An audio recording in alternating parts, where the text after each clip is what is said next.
Gerald, it's October. It's the beginning of the spooky, spooky horror season, so we're kicking things off on the P's in grand fashion, reviewing the scariest movie ever put to celluloid. That's right, Craig Gillespie's Dumb Money. Hit it!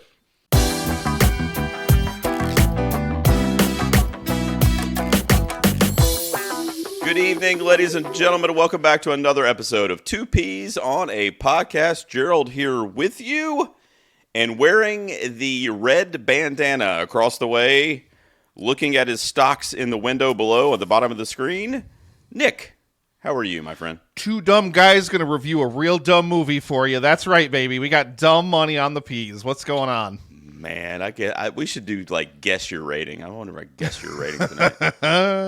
I already told you. I've been telling hints. you for weeks what the rating of this movie was going to be. Can't be that bad. Man. All How's right. it going, Well, baby? How are you? It's going good, man. It'll lead to a lively discussion, though, nonetheless. It'll lead to something. But I'm excited to talk Dumb Money. The last couple weeks, Nick, you and I dove into the patron picks, and you yourself got a choice.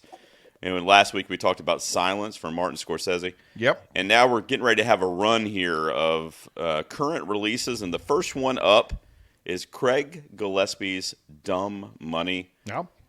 And we'll see what we think about that. Yeah, we'll kind of put a pin in it, and we'll get back to it here in just a minute. But every week we start the episode out with what we call one big question, Nick. You gotta ask yourself a question. I have a lot of questions. Number one, how dare you? So, Nick and I come up with a question for each other to start the episode that is somewhat inspired by the film that we are reviewing. Nick, I got one for you that I literally just thought of about 3 minutes ago. Lay it on me, You baby. might want me.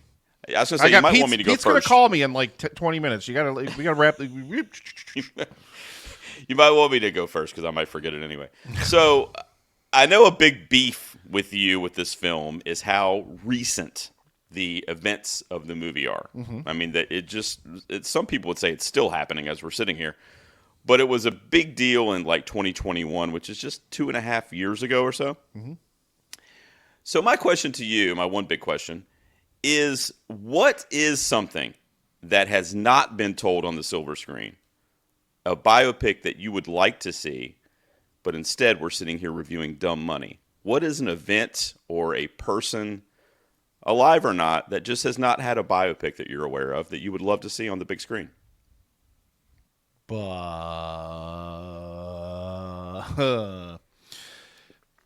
mean, all right, I guess no, I don't really think maybe we did. I don't really know. I'm just going to pivot back to Orson Welles. It's one of my favorite go-tos for lots of stuff. Give me an Orson Welles biopic. I know we got that one movie with Christian McKay where it was when he was a director in New York when he was doing theater and whatnot. So I know we got that movie, but never a Life and Times straight up biopic, at least not that I'm aware of. I mean, it could be out there for all I know. Literally, but the real answer is literally anyone or anything. So did you come up with an answer for this one yourself? Yeah, I have one that's I've been waiting for this my whole life, and it just has not happened yet. I know there's been some kind of dealings going on with the estate and different legalities that have it's kind of kept it from happening. But Nirvana or Kurt Cobain, I would love to see a legit, true biopic about the rise of that band and the fate ultimately of Kurt. And I mean, I know you were a huge Nirvana fan too, and it was. I mean, to this day, they're my favorite band, but they definitely were in the '90s, and that was really when I was molded into an alternative grunge fan, and has remained my favorite kind of music to this day. And I just can't believe something so zeitgeisty in pop culture hasn't had a legit big studio biopic production yet. So that would be my answer. It wouldn't be like a documentary about Taylor Swift. We have those. Do we have those? We have plenty of those. How I watch upset them are you weekly. How upset are you that she's off with Travis Kelce now? Are you? It's okay. Are you real sad it's about okay. it? Are you real sad? It's okay. It's at a commercial No, right now, but she's there right now at the game. She is there, and it's okay because I want her to be happy, so that's fine. Not at your game though. No, she's definitely not coming to my game. I'll tell you that right now. Well, speaking of recency, so this ties right into my big question. So I'm kind of glad yours was like themed in that sense of like things being way too current to be told on the screen. G. My one big question to you is, what other way too recent event should we also just make a movie about? Because apparently we just need to just try to shove everything into a cinematic experience for some reason. What other? And I mean, like really, really recent. And I'm gonna pinch off the table. I'm taking the pandemic away from you, not the pandemic, because that's that's fish in a barrel. That's too easy for you to go to for a pick. So what do you got? Well, I was thinking COVID initially, and then you added that little asterisk. That's the easy. That's the easy go to though. That's the really easy. I mean, the pandemic, of course. I don't necessarily know that I would want to relive it, which is, different than Dumb Money. Like, it's something I didn't mind reliving or revisiting or whatever. But, I mean, I would say, like, probably the 2016 election and Trump winning that was just not something I was happy about, but just fascinating that where America has gone. Since even the Reagan years up until 2016, coming off the heels of Obama, which is one of my favorite presidents. Not to get super political on the show, but I'm a liberal. I'm not in any way, shape, or form on the Trump side of things. But it's still just a phenomenon that this reality TV, real estate dude or whatever not only became president, but as like this like deity to so many people in this country. Like I said, I don't agree with it, but it's still a very fascinating thing to dissect kind of the psyche of this country. And I feel like Trump kind of represents that division in the country. Do you know what I mean? Yeah. So I don't know quite how that would be explored on film, but if they did it tactfully and approached it from a truthful perspective and it wasn't leaning, too far in one direction, I feel like it might be an interesting watch from like a film perspective. I'm not talking about like a documentary necessarily, but just the way it was kind of like recreated on film. Yeah. So it's funny that you tie it back, G, into like this being too recent and everything like that. So my answer was even more recent than the 2016 election. Why not? Where's our movie about Elon buying Twitter? Okay, where's that movie? Wow. Where's our Ocean Gate sub movie? Like that movie should be doing cinemas like in a week or two. Like that happened like a few months ago. Who's been cast? Like is there a director not named to the project already?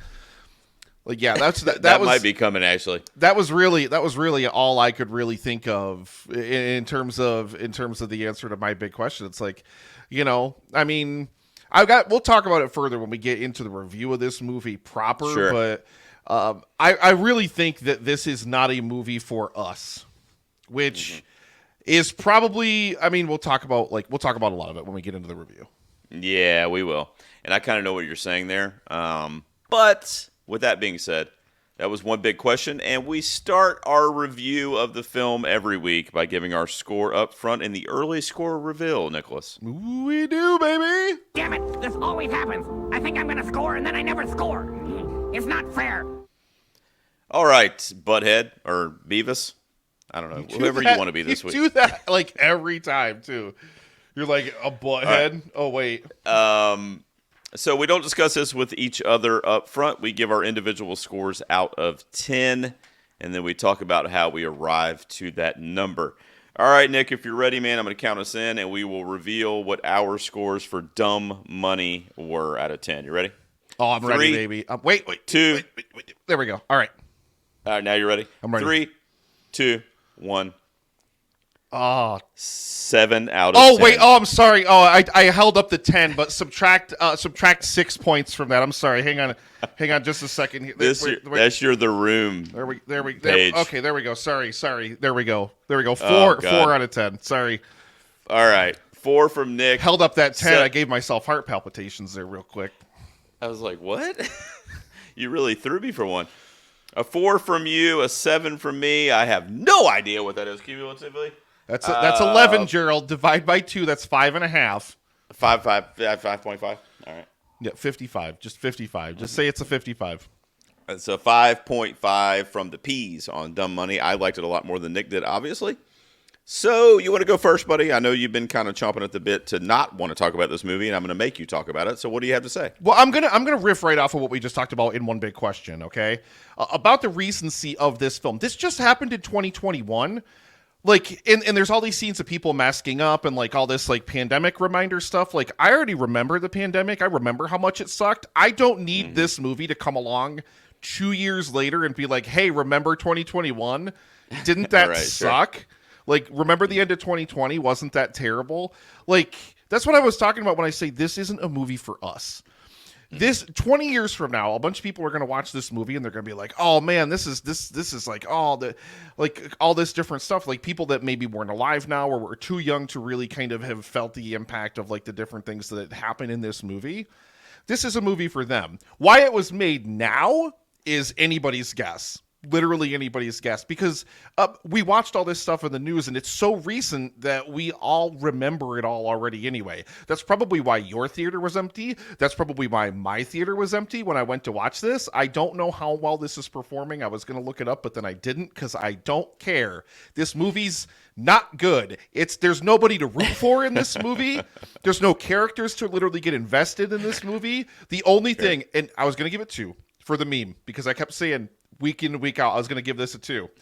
The only reason this got a 4 is because the soundtrack for this movie slaps so hard. Yeah, the music in this movie, there are some needle drops in this movie, different points that slap so hard. Outside of that, there is nothing good about this movie. Every single thing about it is bad. The story they're telling is bad.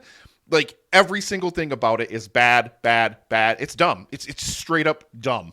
Dumb, period, point blank, enough. Yeah, dumb money. I disagree. Our money is dumb that was spent on tickets for this movie. That's I the disagree dumb money. in some facets of what you had to say there. So I think there are some redeeming qualities about this film. Obviously, I gave it a 7. I enjoyed my time with this movie. I really did. Now, it goes, I should throw in here in the spoiler-free section that I'm a pretty big fan of Craig Gillespie. I've really liked all the movies that he's helmed. I, Tonya is his best film, in my opinion. I did love I, Tonya. I loved the Fright Night remake that he made. No. It's Stop kind it. of divisive among horror Stop fans, it. but I liked it. It's kind of divisive amongst people with taste, Gerald. It's terrible. Cruella was good, I thought, last year, or a I couple didn't see years that ago. one. I heard that was With good, Emma though. Stone. So I like him as a filmmaker. I kind of like his eye behind the camera. And this movie had hints of kind of like telling the cat's out of the bag. I mean, like you said, this is only a 2-year-old story. But I like how it took kind of like elements of like The Social Network and like The Big Short, where it was like current kind of stuff happening online and turned it into this kind of like dramatic film. In this case, I felt like it was told from a more like funny or tried to be told from a funny, hip perspective, like a TikTok kind of perspective. And I want to mention something that you brought up a couple times already tonight. And you said this movie was not for us. And by saying that, I assume you meant like people in our age bracket. No, I think you're right. I mean, people living in the year of our Lord 2023, Gerald. This is for people like way in the future who are going to look back on this. Guaranteed in like 20 years, people will be like, man, dumb money. Like, can you believe it? Like, they'll be so invested in it because they lived through this 2 years ago. Right. Well, that's what I wanted to say about kind of like to add to what you were saying, because I agree with you in one respect that I think this movie is failing, okay, from a box office perspective and really critically too. I mean, it's kind of split really.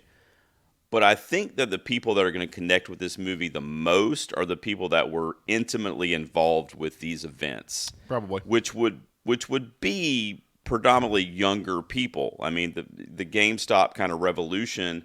I mean, you even look at Keith Gill. I think he was maybe in his early 30s at the time. And a lot of college kids were involved in this movement. And the movie's failing from a box office perspective because those people are not going to see this movie because they were there. So they lived through the story. The reason I wanted to see the movie, and I've been kind of excited about it, aside from the Craig Gillespie factor and being a fan of his, is Paul Dano. I'm a huge fan of. I mean, I don't know what you're going to say about performances when we get into it, but I mean, I thought he was freaking awesome in this. Like, if this movie had been better received and it was looked at a little more fondly critically, I mean, he gives an amazing performance in this movie. I mean, he had me convinced that he was this YouTuber.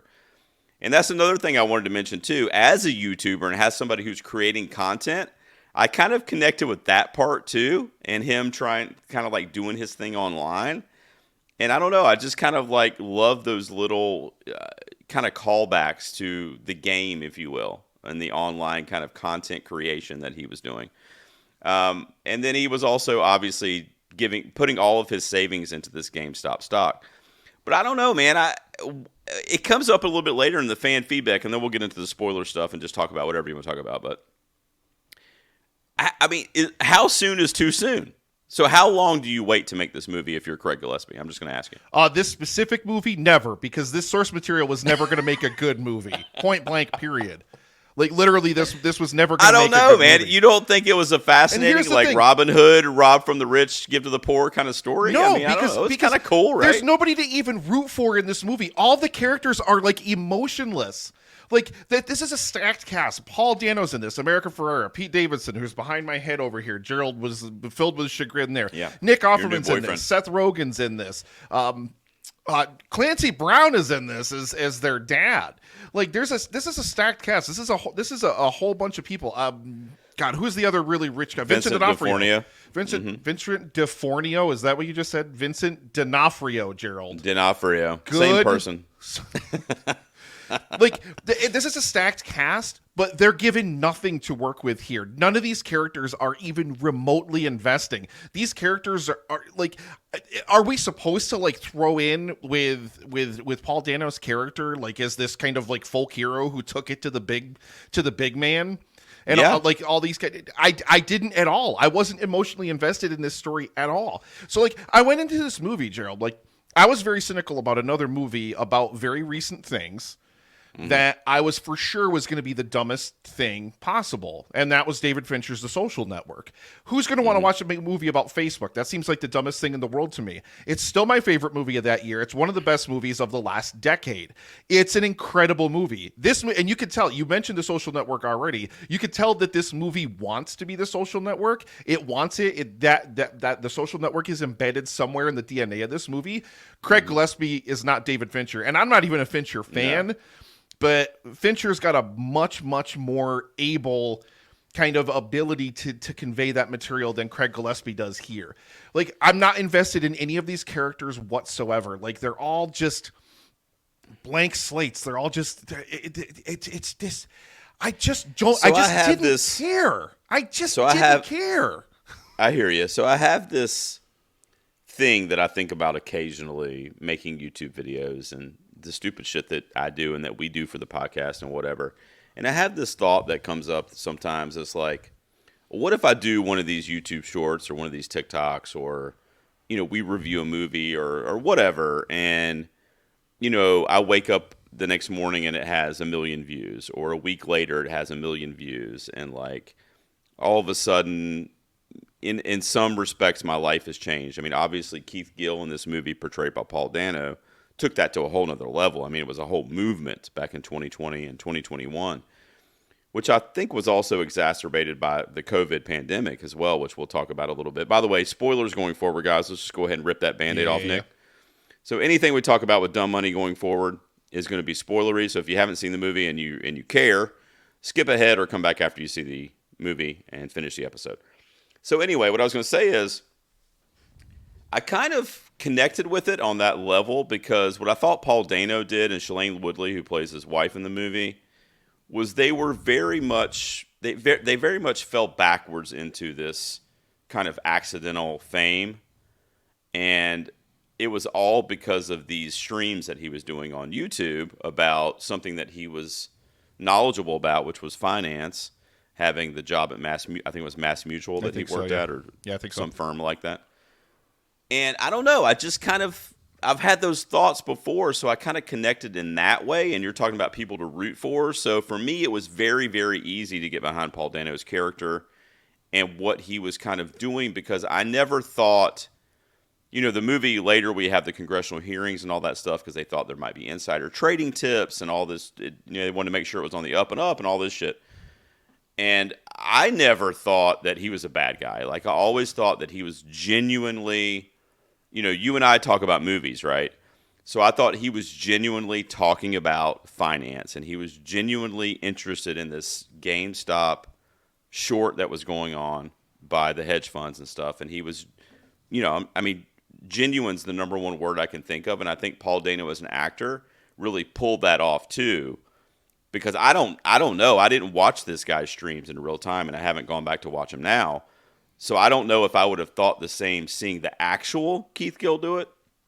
But in the movie, coming from the perspective of somebody that's on YouTube and somebody that's pushing something that I love and that I'm interested in, I connected with it that way. And I know that you're not a fan of it, but I also thought, root for is different than like saying a good performance. I thought Seth Rogen was good here, though. I thought the guy that Sebastian Stan, the leader, yeah, he was one of the people from Robin Hood. Robin Hood, yeah. I thought he was just great. They had that split screen at the end where they showed the real person and then they showed some of the performance, and I thought they all did really well. I mean, my standout by a country mile is Paul Dano. In this movie, I thought his performance carried it for me, but I don't know, man. It's just one of those things where I walked out and I'm like, Nick's going to hate this. I've seen people that I'm friends with online hate it. I liked it. Leave me alone. I enjoyed it. I don't know what to say. I mean, I enjoyed my time with it. That's good. I'm really glad that you enjoyed your time with it. I hated my time with this. Like I said, I don't think any of the performances are necessarily bad, but I don't think there's any meat on any of these bones either. I don't think any of these people are swinging out of the park given these grandiose character performances, and usually in a lot of cases for me that's my gateway into a film. So I just wasn't invested, and that's a weird word to use in this movie especially. I was not invested in anything that was happening in this movie. It all felt very, very cold. It all felt very, very out of touch. Probably is the wrong way to think about it, but like maybe even a little bit out of touch. Like it all just felt like it felt like the movie was telling me I was supposed to care about this, and I don't. Emphatically don't. Especially once you get to the point during like this whole selling frenzy when they're pushing the price of the GameStop stock further and further and further up. Because, and again, I just lived through this 2 years ago, and I felt the same way then that I do now. Like, this is life-changing money, and they're all just like it's like, you want to like prove a point. Like, I'm so like, make your own life better. Like, make your life better, and then use your platform, use your life to try to help other people. Like, it doesn't do any good to try to be stubborn like past the point of making a point, at least in my opinion. Like, because there's a point in the movie where they hold on too long and they lose value. True. Like it's like it at some point, like it reached a point of like, this is life-changing money for me. Like, if I could invest in something, or if I could get some kind of break in something where I can clear like my student loans, like all my debts and all that kind of stuff like that, have a clean slate, that's even more ways that I can use the money that I make and like whatever else to help other people and try to do good things in the world and make the world a better place. Like, and maybe that's one of the disconnects that I have with this material is I can't understand the mindset of people that invest in this thing and they're just like, no, we're never going to sell diamond hands and all this stuff. I'm like, yeah, I'm selling the first chance I get. Like, if I buy into this stock at like $3 and I have like 10,000 shares and it goes to like 100, 200, 300, I'm out. Right. I'm done. Like, that's life-changing money for me. Like, super life-changing. But I don't care about proving a point at that point. Right. I care about making like clearing, like making my life better in a way so that I can use my platform and so that I can do what I can do to try to make the world a better place from that, instead of just staying stuck in debt and only doing little bits of what I can do over here. Like, I'm not interested in trying to change the game in Wall Street, because there is no changing the game in Wall Street. There's not. Like, right. They caused one hedge fund to close. Who cares? Who cares? What right. changed in the end of this? Nothing. Hedge funds right. just look at retail traders now to see if they're trying to game on any stocks, and and push them up. Like nothing's gonna change. And maybe that's cynical of me to really think that and have that mindset. So like maybe that was the reason why this didn't connect with me. Yeah, I think this is like, the little man versus Wall Street. And if you don't have... It's literally being sold as David versus Goliath, Gerald. Yeah, exactly. And if you don't have that kind of like mentality, underdog mentality towards that type of thing, like what you're saying, because like to your point too, and they kind of touch on this a little bit in the movie, but if the majority of those people had started selling off, to get their gains, it wouldn't have worked. Do you know what I'm saying? So the point is that they were unified in bringing down the hedge funds. And it's kind of, if you think about it in that terms, like, because of what you're saying, I also agree with.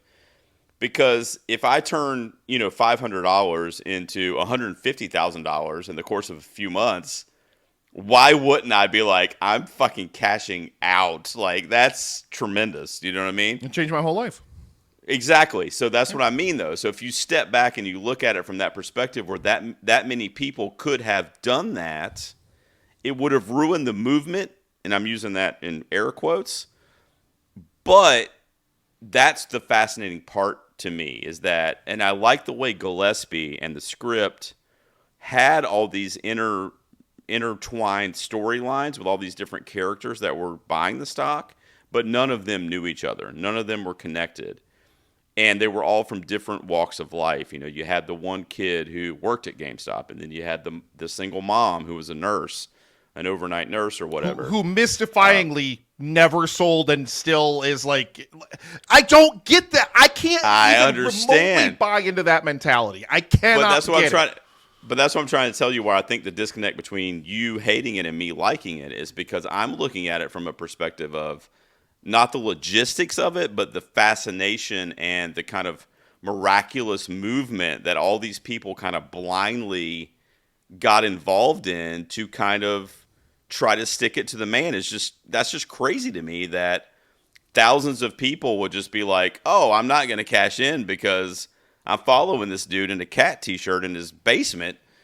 I mean, right? I mean, I don't know whether you like the movie or not. I mean, you have to admit that's kind of fascinating that many people would follow this dude. I mean, I think it's fascinating for sure. Yeah, I mean, that's kind of where I'm coming at it from. I mean, the cold open I did was like I made a joke about this being the scariest movie of the year. But like now that I think about it, these characters remind me of horror movie characters. They make really dumb decisions. Sure. Like they wander down that hallway in the creepy house alone, even though the killer's going to jump out of the closet and slash their throat. Like that's the characters in this movie. These are all like secondary characters in a horror movie. That's literally every single character in this movie.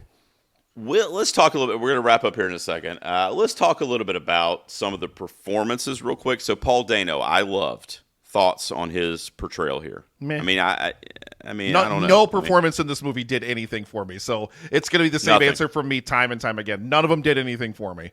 Literally, what was your favorite one though? I don't have one. I really, really don't. Probably, honest to God, the only real slight touch of emotion I got like in the movie was when the family goes to like their sister's grave because like their sister like died from COVID or whatever. Oh, yeah. Like, and Clancy Brown as the dad was probably like, I like Clancy Brown, so like their family was probably the best dynamics that you got in the movie. But like, this is like 100 minutes long. Give me some more time with this family. Let me get invested in these characters so I care about him investing in GameStop. And can we, like, the thing about GameStop that's always made me mad when this whole thing happened, and then I relived it again with the movie, is like, this is GameStop. Who doesn't hate GameStop? Everybody hates GameStop. The company's terrible.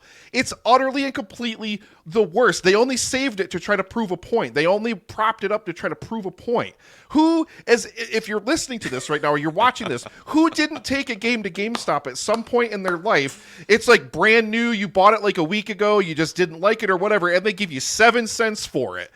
Like legitimately, like their trade-ins were like absolute highway robbery. And then they turn around and sell it for $59.95. Absolutely ridiculous. Nobody likes GameStop. Literally everybody hates GameStop and always has. Literally forever. Literally, my son likes GameStop. They have Pokemon cards there. You can get Pokemon cards anywhere, Gerald. Oh man, well, GameStop was interesting too because they got this thing where during COVID, everything shut down, all the malls closed, and shopping. I mean, it was like, Dawn of the Dead in 2020 when COVID first hit or whatever. Yeah. And they had this weird thing where they were able to stay open as an essential business because they sold computer equipment like keyboards and mouses and that kind of shit. So that was interesting too, because obviously had that not been a factor in their company platform, then this phenomenon, if you will, would have never happened. So I think COVID kind of plays a little bit of a role in kind of this movement too. And I've already mentioned how I love the intertwining storylines. I disagree with you on the performances. I thought they were great. I thought Seth. One of the questions we're going to answer in fan feedback later is Seth Rogen's best performance. This is one of them. This is like top 5. Out of here! It's so good. Oh my god, he's so good in this. Anthony Ramos working at GameStop. He was great. I mean, I could do without Pete Davidson, but he's pulling all the chicks, so I'm a fan of his, so that's fine. I think Pete Davidson and Paul Dano, I think their interplay as brothers was probably one of the only strengths of the film. I think that was a thing that actually sort of worked for it. Like, it actually sort of worked in his behavior. Like, you got the sense that they were, like, brothers who, like, the sister was the glue of the family and held them together, and they kind of have this animosity toward each other, like, where they fight and stuff like that. And, they kind of have to probably forge their way ahead in the world, whatever, dealing with whatever. Like, that was literally, like, kind of the only tiny sliver of a connection I made to any of these characters was to their family unit and everything like that. I think Davidson's fine. I don't get why everybody hates Pete Davidson. He's fine. Yeah, he's okay. They hate him because he pulls tail they could never pull. That's why people hate Pete Davidson. That's it. I mean, that's got to be. And he's about a negative 7 out of 10 in the looks department, but he's not bad. He's not bad as an actor, though. There's a lot of movies he's been in that I've really enjoyed. He's perfectly fine. There's my hottest take of the evening. Pete Davidson's fine, people. There you go. That's your one glowing review of the movie. Well, I mean, I'll just say from a negative standpoint, because I liked it obviously a lot more than you did, but negatives for me and what kind of brought it down was the whole kind of frenetic, like, editing of the film and how it would kind of get away from itself, and it kind of became like a long TikTok video after a while. It was just like a lot of kind of like clips and flashbacks and quick cuts, random clips of GIFs and memes and all this crap that appeared on Reddit and appeared on TikTok and like cutting all that stuff into movies. Like, and again, this might be a generational thing. Maybe if you're younger, you really vibe with that sort of thing. And I mean, I know you do TikTok. I don't, but I do like Instagram Reels and stuff. Like, maybe that's just a thing of like like a younger generation probably would vibe much more with that because it's something that they're much more used to and content that they're much more in line with creating. I don't and necessarily know. And that crowd that was really involved with this or was following this, like college age, kids a few years ago that were really in this story when it was happening. I just don't think, and I think the numbers prove that they're not showing up to see this movie necessarily. And I think that those types of tropes and quick cuts and the editing that was real frantic would speak to that crowd. So I'm not saying I hated it, but it didn't mesh with 70% of the movie that was playing out at a different tone. And it was just kind of weird. I would kind of like what you said, honestly, I would much rather have had like a more of a deeper, like intimate connection to Paul Dano and his family, and Shailene Woodley I thought was super underused in this movie. She's an amazing actress and she was barely in this thing as his wife. And that, unfortunately, is what you can say about a lot of this movie. And that's why, like, you have like such a huge cast and you have so many characters, like so many supporting characters, like so many little miniature stories you're following in this movie. It really just you don't really get to spend enough time with any of these people, particularly Paul Dano's character, whom is again the person that you're supposed to throw in your lot with as the little guy. Like, you're supposed to throw in your lot with him, and like people can think I'm like defending like big Wall Street fat cats or whatever. Like when I'm doing this all about, like I'm not. Like I hate like the way that they game the system and the way that the rich get richer and we all just get not richer, like, and we all just kind of struggle and scrape the way that we have to do. Like, I hate it too, and it really, really sucks too, but like, that's not an automatic in for me for a movie. Like, that's not enough for me to automatically be like, okay, I'm down with you. I'm down. Let's go. Like, I'm going to root for you, Like, I'm not saying like you have to make like Nick Offerman's character and Seth Rogen's character, like they don't have to be like mustache twirling baddies or whatever, and whatever. But like, like think back like Blue Beetle. Like we talked about Blue Beetle a few weeks ago on the show, and it was as generic as superhero movies come. Like we both agreed on that.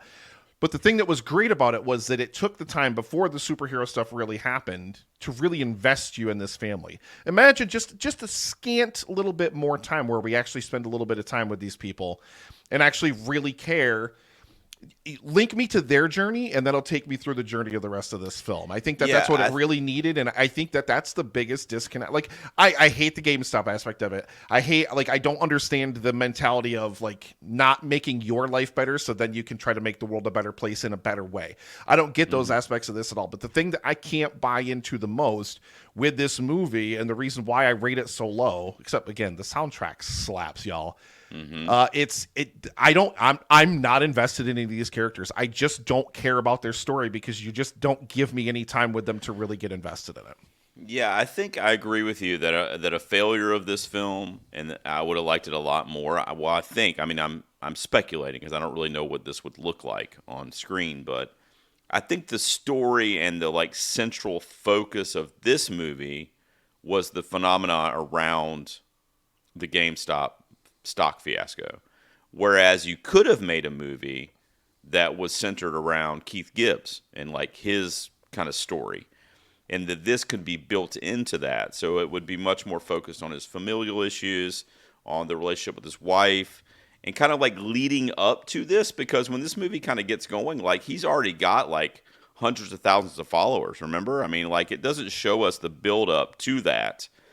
And as a YouTuber, I can just tell you right now, I've been YouTubing for 10 years. I've got like 600 followers.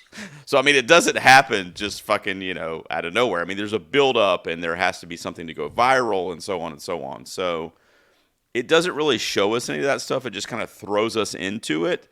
And we don't have an opportunity to kind of grow into the space with Paul Dano's character. So I agree with you in that respect. It could have been told, the story could have been told from a much more personal perspective, I feel like. Whereas this movie, while I still liked it, was a lot more about the event itself and the Robin Hood fiasco and the hedge funds, on their heels and like all that kind of, like you said, David and Goliath type shit, which I mean, I enjoyed more than you did, but still I feel like it could have been a better movie if it was told from a different perspective. Does that make sense? Yeah, I just looked this up too because I was really, really curious about it while we were doing the review here. $30 million budget, and this hasn't even squeaked past 10 yet. This is going to be a huge bomb. Nobody's seeing it at the end of the day because, and I mean, again, I think when at the end of the day, how soon is too soon? If it's something that people can like easily recall, like if you ask, and granted, they have to be a little bit like they have to have spent some time on the internet 2 years ago, but I mean, most people remember this. Most people remember this, so they're just like, well, why would I go see this if I already, like, I remember this, 10 years later, 20 years later, like I said, are people going to revisit this movie down the road and be like, man, that was a really good movie, or, oh man, that was a story I didn't know anything about. Let me learn more about that. Like, that's a thing, Yeah. Like, for us who lived through it, who literally went through this stuff 2 years ago, who cares? Like, we already all saw it. The only reason I saw this movie, and you saw this movie, was for this show. We wouldn't have seen it either if we weren't going to do a review for it. I'm a Craig Gillespie fanboy, but yes, I mean, otherwise. But would you have gone to see this over any of the other stuff that's played in theaters right now? Probably not. No, it would have been third or fourth on the list. There's horror movies in the theater right now. Don't even lie to me. So no. All right, anything you want to say on Dumb Money? I feel like you didn't get it off your chest. Are you good? No, it's not good. Like it's just not good. And to take it back to what you said at the beginning, it wants to be The Social Network. It really wants to be reminiscent of that thing. It's based on a book called The Anti-Social Network. Like that's like really and truly like this whole thing wants to be. It's literally, and it's executive produced by the Winklevosses, which I thought was hilarious when I saw that at the end of the movie. I was like, so like that's just literally like really rich people and like Wall Street and like all that kind of stuff. Like just trying to bank on this story about like that in and of itself. Yeah, which I think is utterly and completely ridiculous. I can agree with you on that. But part. like, I mean, it's just not. It's not good. It's not good by any measure which I deem important anyway. In wrapping up, I disagree with you. I think that it has some redeeming qualities. I think that it's a fun, brisk watch. I think that if you let me phrase it like this. I think the less you know about the GameStop situation that happened in 2020, 2021, the more you will enjoy this movie. That I agree with. Because to Nick's point, we lived through it. I mean, we were hearing it on the news. I mean, it was on every nightly news broadcast for several months. It was just this huge phenomenon, but it just happened. So if you're removed from that, maybe you were too young to care a few years ago and you're a little older now, or maybe you just weren't into finance and now maybe, you know what I mean, that kind of thing, you'll enjoy it more. I liked it. I connected with it. I just enjoyed it. I just had fun with it. There's some definitely qualms that I have with it. I voiced a couple of them tonight. I thought the performances across the board were great. Though frustrating at times, I thought the actors in those roles did a good job with what they had. This is not, by any means, Gillespie's favorite. I love I, Tonya. I love Fright Night. I love Cruella. This is nowhere near those, in my opinion. But if you want to have a quick kind of, just a quick summary of what happened a few years ago with the GameStop thing, I think this is a good watch. I really do. Now, if you're like me and Nick, or, you know, you're listening and you're like, oh, well, I remember all that shit. I used to listen to it on NPR literally every day on my way home from work, which is, you know, what we were always reporting on. Then you're probably not going to enjoy it as much.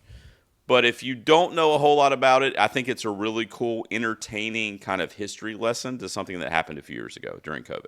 That's my take on it. I mean, it's not great. It's not great, but I did enjoy it. And I'm going to say that you're not going to get anything new out of it either. Like, I was never somebody that invested in GameStop. I watched this whole thing happen like very, very, very, very, very, very far from the sidelines. Like, I just knew it was happening. Like, I would see like different things, like when they stopped the buy option through Robinhood and everything. Like, I remember that popping up on Twitter when I was on Twitter doing whatever. Like, I remember seeing all this different stuff happen as it happened. I knew and was like not a part of this at all, and like this movie didn't tell me anything I already didn't know. That's true. Except for that the guy wore like cat sweater, because I never knew anything about the actual dude that like started the whole thing. I literally had never heard his name before.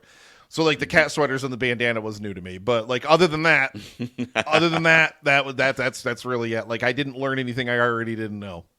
All right, well, there you go, guys. Dumb Money, a 7 out of 10 from me and a 4 out of 10 from Nick, which sets it at a 5.5 from the P's, which would be a not recommend. But I think I'm going to give the caveat. If you want a crash course, entertaining history lesson about something that you maybe don't know a lot about, I think it's okay. I'm shoving Gerald off the screen for the video viewers. Audio audience, this is nothing to you, but I'm shoving him off the screen. I think this is our biggest gulf in a movie so far.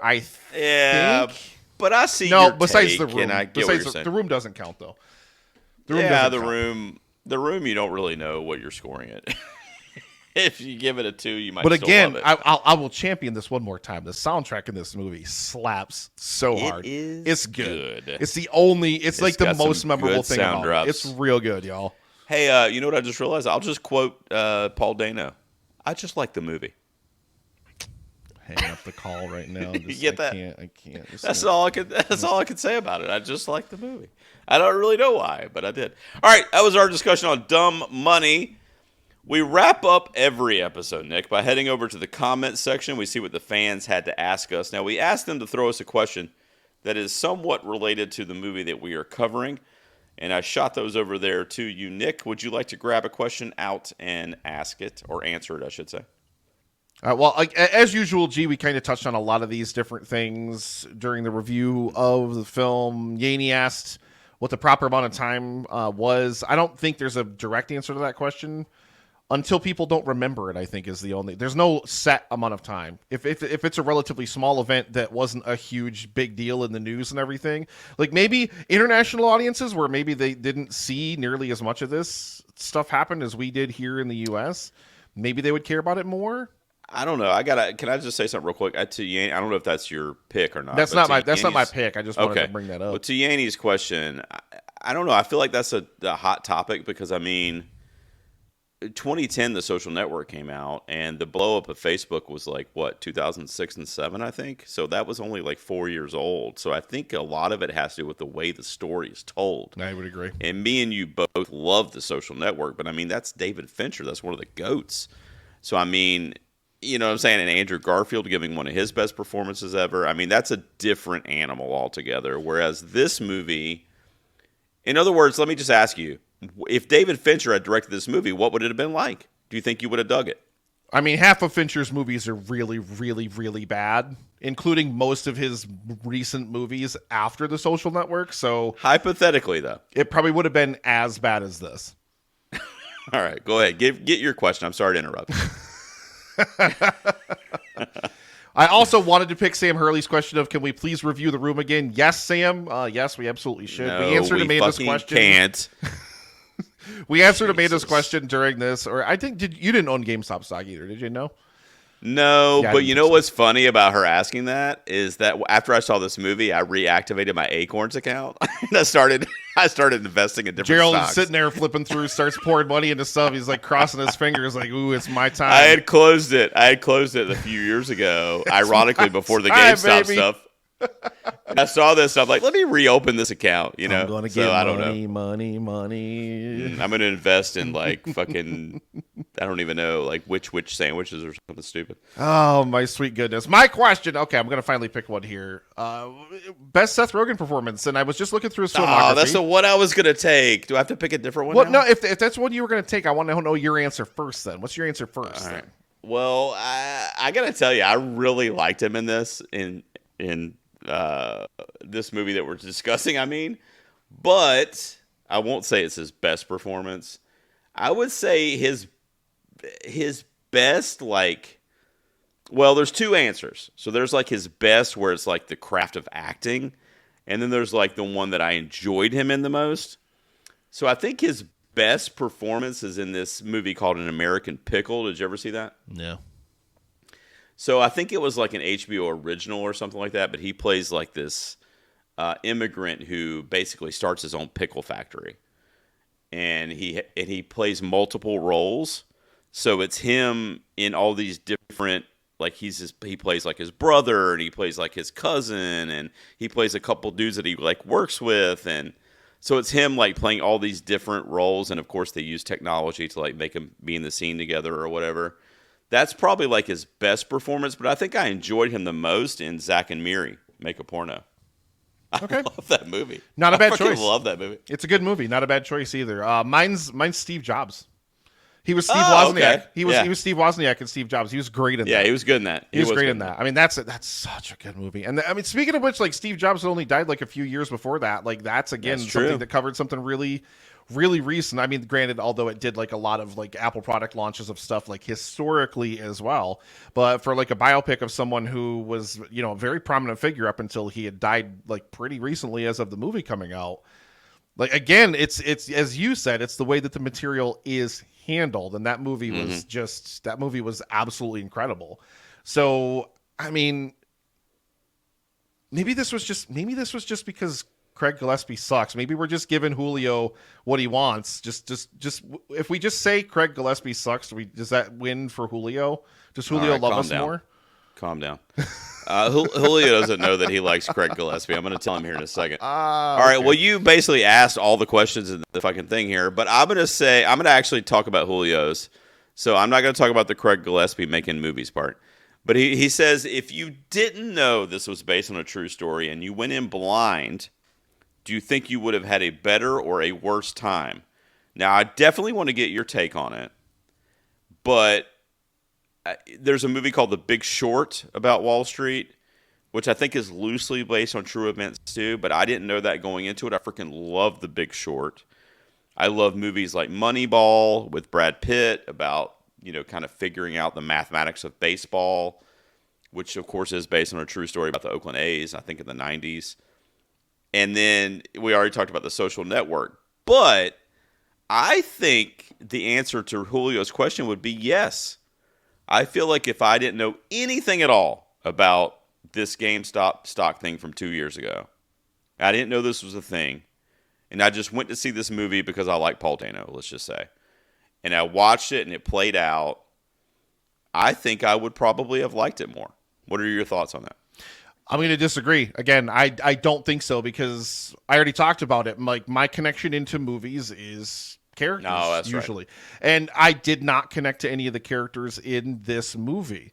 Like I really honestly did. Like I know I've been throwing a lot of venom at this movie throughout this review, but like I really went into this kind of thinking like, you know what? Maybe this will be another Social Network type movie about something that it doesn't seem like I'd be interested in it on the surface, but then it's just made like whip crack smart, like so good, like really investing, really get you in there and everything like that. But this just it just was not that. Like I just was not invested in any of these characters. I just didn't care. I didn't throw in with like his whole struggle against the the little guy versus the big guy, like any of that kind of stuff. Like, and like the fact that I am a little guy, in the scheme of things in the world, who like will never be like a Wall Street like hedge fund billionaire and never know what it's like to like live like that and like have that kind of life or be in that kind of world. I should throw in with his character. Like you didn't have to do much movie to get me invested in his story and his like we're the little guys and we're standing up against the freaking big Wall Street fat cats because Wall Street fat cats like suck and like they buy elections and they do like they have control of everything, like literally everything.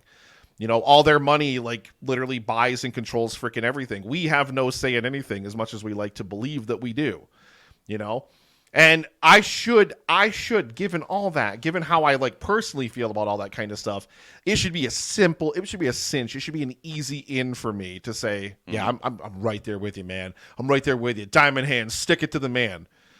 Like, no, let me clear my debts. Let me make my life better and make other people's lives better too. No, don't do that. The movement has to stay intact. If you do that, if people start doing that, it's a domino effect and the movement falls apart. Don't you understand the premise of the movie?